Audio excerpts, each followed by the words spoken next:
Christ est actif et il règne. Christ règne.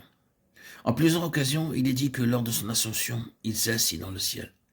Le Fils s'est assis à la droite de la majesté divine dans les lieux très hauts. Hébreux 1:3. Il s'est assis. Mais si vous remarquez, dans les passages où il est dit qu'il s'est assis, c'est invariablement lié à son œuvre rédemptrice qui est terminée. Elle est accomplie. Mais d'autre part, il est debout. Il n'y a aucune contradiction. Cela présuppose seulement qu'il y a une signification différente. Étienne l'a vu et il dit « Voici, je vois les cieux ouverts et le Fils de l'homme debout à la droite de Dieu. » Acte 7,56. Il est parlé de celui qui est debout. Quand il s'agit de l'œuvre de rachat, elle est terminée et il ne doit rien faire de plus. Il peut s'asseoir.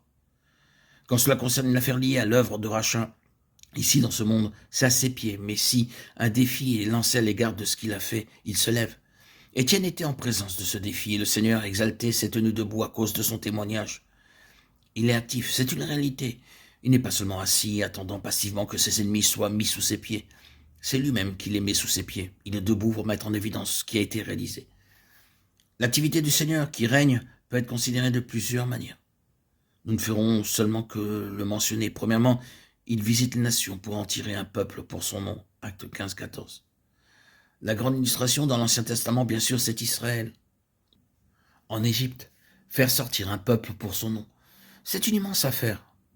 Vous ne pouvez pas faire cela en restant assis. Il laisse s'étendre le prince de ce monde. Il épuise toute sa puissance, ses ressources et son endurance, et le met dehors. Il n'y a aucun doute que ce fut dans l'Ancien Testament la démonstration du pouvoir suprême de Dieu. Il y a seulement une autre démonstration qui dépasse celle-là et qui est dans le Nouveau Testament. C'est l'infinie grandeur de sa puissance se manifestant avec efficacité par la vertu de sa force. Il l'a déployée en Christ, en le ressuscitant des morts et en le faisant asseoir à sa droite dans les lieux célestes. Éphésiens 1, 19, 20. C'est cela l'infinie grandeur de sa puissance. Mais ce fut colossal de faire sortir Israël d'Égypte pour en faire un peuple pour son nom. Et l'un de même pour obtenir ce peuple hors des nations pour son nom. Le prince de ce monde défend ses positions et revendique chaque parcelle de terrain. Aucune âme ne va être libérée dans cet esclavage et de ce royaume sans un combat. Il est souvent fait allusion à une trop grande facilité dans ce domaine, et les gens se retrouvent dans une fausse opposition à cause de cette facilité.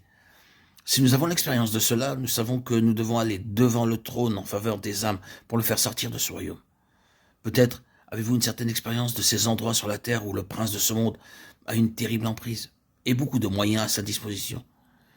Et vous savez tout ce que cela peut signifier pour qu'une âme soit libérée. La souffrance, le travail, l'angoisse, le coût pour obtenir qu'une âme sorte d'une nation pour son nom. Cela nécessite l'intervention du trône, de ce puissant trône. Mais malgré toute l'opposition, il le fait. Il est vrai qu'il y a quelque chose qui ressemble à Pharaon et à l'Égypte, et parfois bien plus grand et qui s'oppose à cela. Mais malgré tout, il le fait.